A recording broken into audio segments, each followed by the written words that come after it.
এমনিতে কিন্তু আমি লুকিয়ে লুকিয়ে খুব একটা খেলি না, কিন্তু যখন দেখি অপোজিট টিম ক্যাম্পারের বাচ্চা তখন তো লুকিয়ে লুকিয়ে খেলতেই হয়, না হলে তো ম্যাচ জেতা দুষ্কর হয়ে পড়ে, তাই না? আরে চান্দু, হাম ইধার হ্যাঁ ইধার।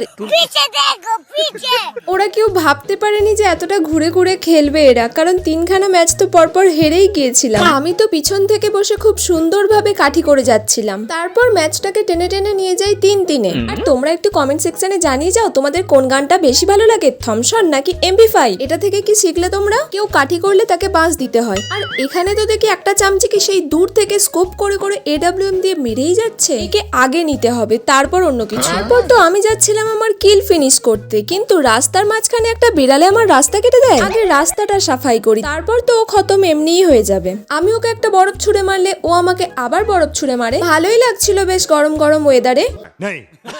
এই শর্ত অনেকক্ষণ ধরে সহ্য করছি।